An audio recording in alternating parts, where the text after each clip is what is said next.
Welcome students, welcome to my presentation. Myself Imran Ahmed, working as an assistant professor in commerce from MGV's Arts, Commerce and Science College, Malegaon City.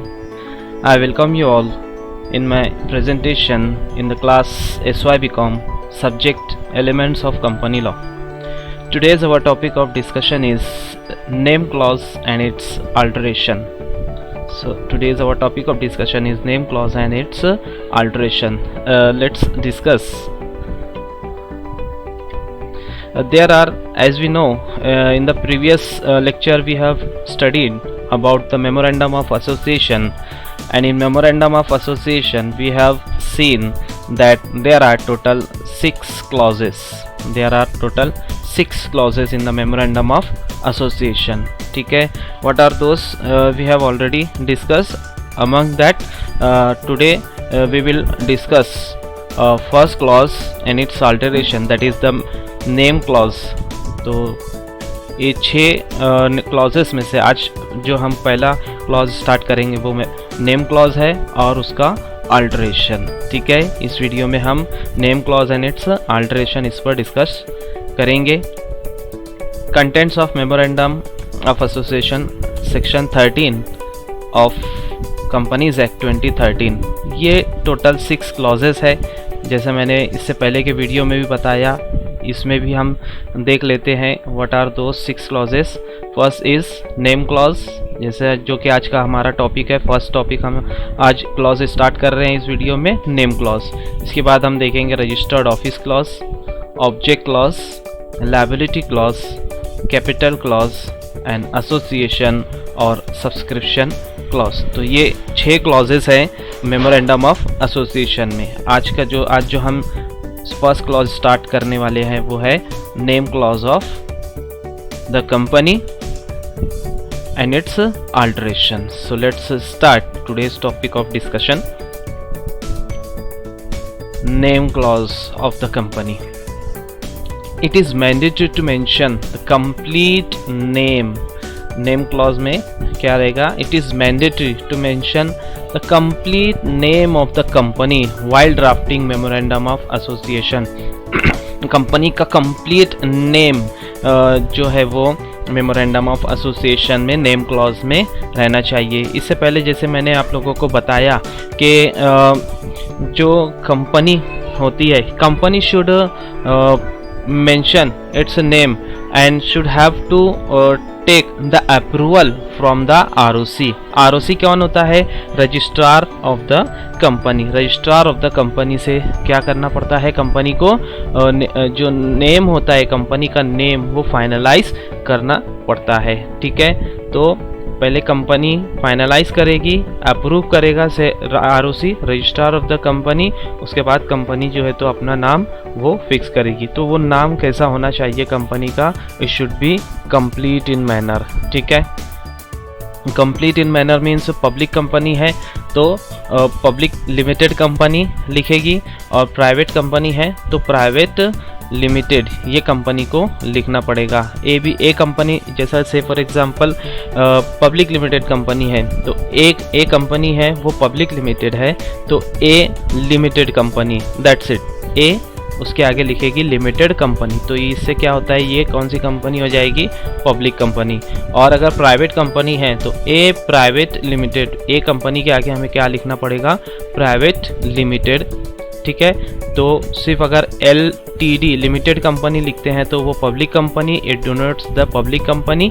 और company के नाम के आगे private PVT private limited लिखते हैं तो that is the private limited company. और अगर 1 पर्सन कंपनी है तो लिखना ज़रूरी नहीं है, लेकिन अगर हम ब्रैकेट में ए कंपनी के आगे जो ब्रैकेट में OPC लिख देते हैं 1 पर्सन कंपनी, तो सामने वाले को ये चीज़ क्लियर हो जाएगी कि it is the 1 person company. So understood, the name of the company should be complete in manner.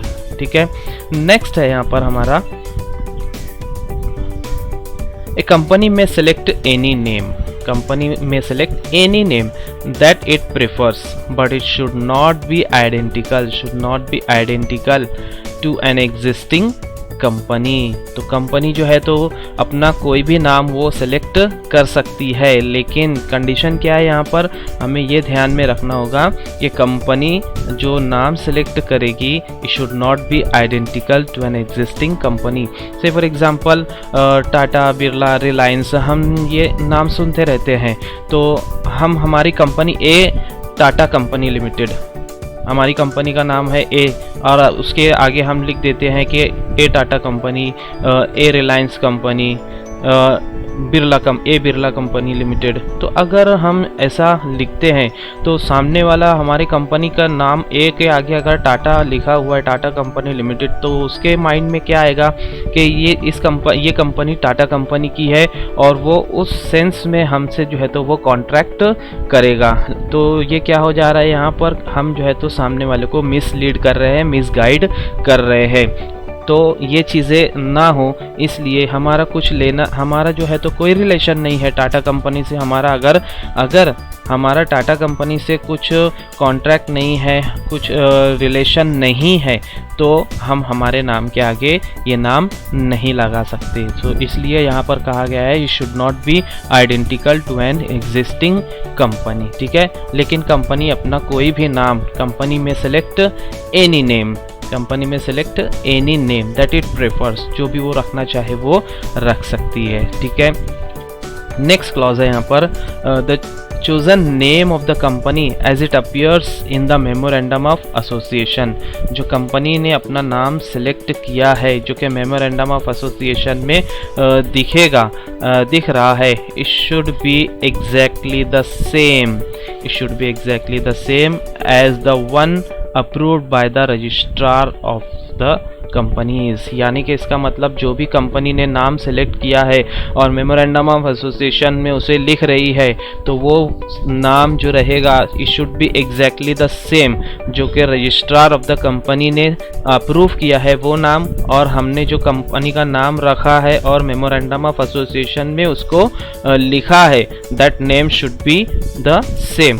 तो ए प्राइवेट लिमिटेड अगर है तो ए प्राइवेट लिमिटेड ये नाम अगर रजिस्ट्रार ने अप्रूव किया है तो हमें भी क्या करना पड़ेगा, मेमोरेंडम में ए प्राइवेट लिमिटेड ही लिखना होगा। It should be exactly the same as the one approve by the registrar of the company. ठीक है, so this thing should be taken into consideration while the name clause in the name clause of the memorandum of association. Next let's see a public limited company should end with the word limited। जैसा कि अभी मैंने बताया, हमने discuss किया कि अगर public limited company है तो वो अपने नाम के आखिर में it should end, company should end with the word limited. अब उसका आखिरी जो है वो लिमिटेड से ख़त्म होना चाहिए, यानी ए कंपनी का नाम ए है और पब्लिक कंपनी है तो ए लिमिटेड कंपनी लिखेगी, that is the public limited company.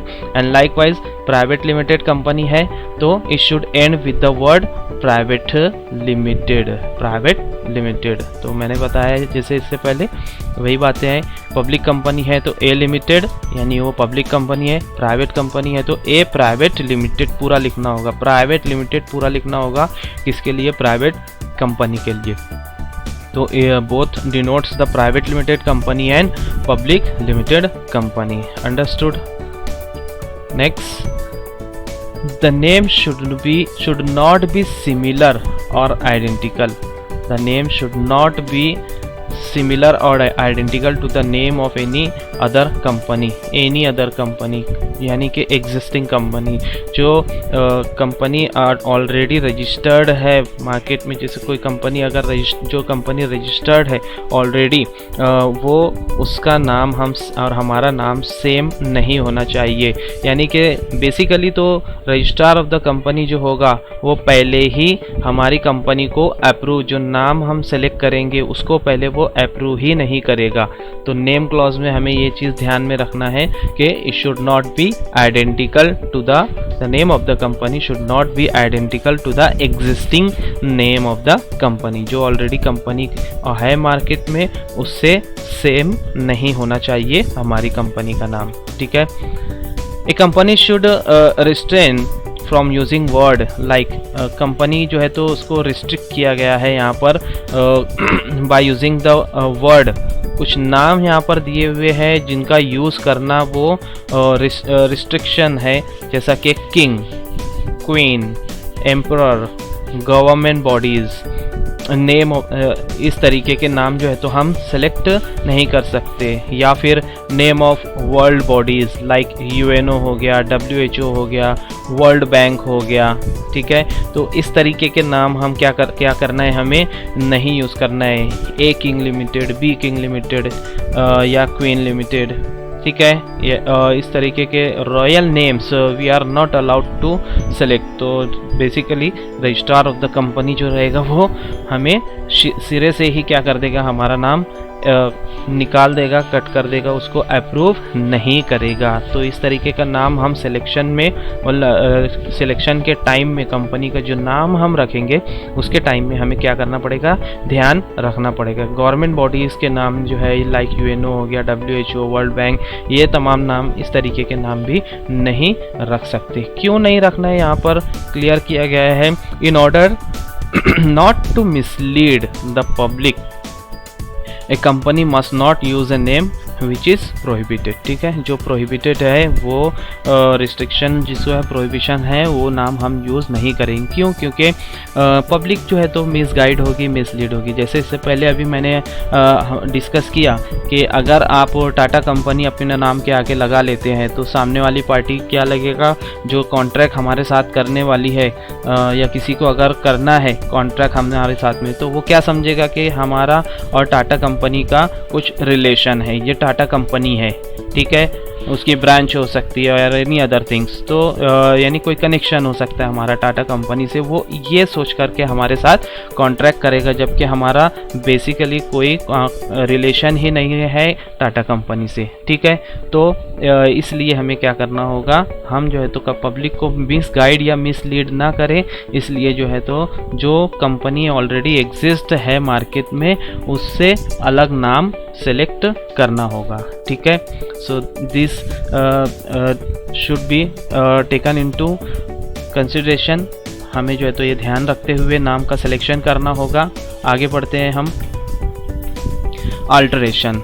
तो ये तमाम बातें जो है तो मैं कंपनी के नेम क्लॉज नाम रखने के वक्त हमें क्या करना होगा, ध्यान रखना होगा। अब हम आ जाते हैं इस वीडियो के हमारे डिस्कशन के दूसरे पार्ट की ओर, जो कि है alteration. Alteration of the name clause of the company. Alteration करना यानी कि चेंज करना, अल्टर करना यानी कि चेंज करना, यानी कि नाम अगर हम चेंज कर रहे हैं तो यहाँ पर दिया हुआ alteration of memorandum of association. तो मेमोरेंडम ऑफ एसोसिएशन जो कंपनी का, इससे पहले मैंने बताया वीडियो में कि it is the charter of the company. ये प्राइमरी डॉक्यूमेंट है, चार्टर डॉक्यूमेंट है कंपनी का। तो इसमें भी अगर हम क्या कर सकते हैं, चेंजेस कर सकते हैं, अल्टरेशन कर सकते हैं। इसमें अल्टरेशन करना यानी कि उसके जो क्लॉजेस है उसमें अल्टरेशन करना, तो ये हम कर सकते हैं। वो किस तरीके से कर सकते हैं, हर क्लॉजेस में अल्टरेशन हम किस तरह कर सकते हैं, ये हम यहाँ पर देखेंगे। The provision relating to the alteration of memorandum, the following are the provision related to the alteration in the name clause, registered office clause, object clause, liability clause, capital clause and subscription clause. तो ये जो 6 clauses हैं company के memorandum of association के, इन तमाम में हम क्या कर सकते हैं, चेंजेस कर सकते हैं। तो आज का जो हमारा ये वीडियो, आज का जो हमारा डिस्कशन है, ये हम किस पर कर रहे हैं, name clause of the company. तो हम जो है नेम क्लॉज में अल्टरेशन करना अगर है तो किस तरीके से करेंगे वो इस वीडियो में हम देखेंगे, और बाकी के जो क्लॉजेस है वो अगले वीडियोस में डिस्कस करेंगे, और उसमें अल्टरेशन कैसे करना है वो भी उसमें डिस्कस करेंगे। तो इस वीडियो में हम नेम क्लॉज, ये वीडियो हम नेम क्लॉज से रिलेटेड हम देख रहे हैं इस वीडियो में। तो नेम क्लॉज में अल्टरेशन कैसे करना है ये हम देख लेते हैं, ठीक है। तो यहाँ दिया हुआ है कि alteration means a change. Alteration in the memorandum of association can be carried out only by special resolution at the shareholders meeting. Share holder की मीटिंग में स्पेशल रिजोल्यूशन पास करके ही जो है तो हम क्या कर सकते हैं, अल्टरेशन कर सकते हैं। तो this should be kept in mind कि स्पेशल रिजोल्यूशन जो है तो हमें पास करना होगा मेमोरेंडम ऑफ एसोसिएशन में अगर अल्टरेशन करना है। स्पेशल रिजोल्यूशन यानी कि कंपनी कब स्पेशल रिजोल्यूशन पास करती है, जब कोई बहुत इम्पॉर्टेंट डिसीजन कंपनी को लेना होता है उस वक्त। तो जैसा मैंने बताया कि मेमोरेंडम ऑफ एसोसिएशन ये कंपनी का बहुत ही इम्पॉर्टेंट डॉक्यूमेंट है, चार्टर डॉक्यूमेंट है, प्राइमरी डॉक्यूमेंट है। इसलिए इसमें अगर अल्टरेशन करना है यानी इसमें चेंज करना है तो इसके लिए कंपनी को स्पेशल रिजोल्यूशन पास करना होगा शेयर होल्डर्स की मीटिंग में। Then and then only the company will be eligible to alter its memorandum of association. ठीक है, so let's discuss the alteration of name clause. Alteration of name clause in the memorandum of association, उसमें हमें देखना है सबसे पहले हम क्या करेंगे, special resolution. Special resolution should be pass, special resolution should be pass by the company. A company में be passing A special resolution alter its name with the approval, alter its name with the approval of the central government। Central government का approval लेने के बाद company क्या कर सकती है, memorandum of association के नेम क्लॉज में अल्टरेशन कर सकती है। इफ अल्टरेशन इन्वॉल्व्स चेंज क्या हम आगे डिस्कस करते हैं। यहाँ पर सेंट्रल गवर्नमेंट जो बोला है, सेंट्रल गवर्नमेंट यानी कि यहाँ पर रजिस्ट्रार ऑफ द कंपनी जो होता है वो गवर्नमेंट का ही बंदा है ना, गवर्नमेंट का बंदा होता है, बैठा होता है। जो स्टेट हर डिस्ट्रिक्ट में कंपनी जो गवर्नमेंट होती है वो स्टेट का और डिस्ट्रिक्ट का रजिस्ट्रार ऑफ द कंपनी वो सिलेक्ट करती है, अपॉइंट करती है।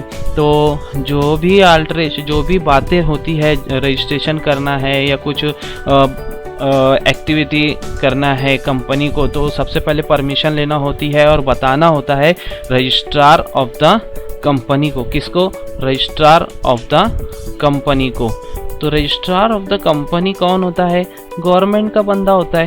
तो सेंट्रल गवर्नमेंट से मुराद यहाँ पर सेंट्रल गवर्नमेंट यानी कि यहाँ पर कौन है, रजिस्ट्रार ऑफ द कंपनी। यानी कंपनी को अगर अल्टरेशन करना है नेम क्लॉज में तो किसका अप्रूवल लेना पड़ेगा, रजिस्ट्रार ऑफ द कंपनी का अप्रूवल लेना पड़ेगा, जो कि यानी कि वो सेंट्रल, अगर रजिस्ट्रार ऑफ द कंपनी का हमने ले लिया यानी सेंट्रल गवर्नमेंट का अप्रूवल हो जाता है, क्योंकि वो कौन है, गवर्नमेंट का बंदा होता है, रजिस्ट्रार ऑफ द कंपनी। ठीक है, आगे बोल रहे हैं यहाँ पर, if the alteration involves change of name to private limited और public limited company, public limited.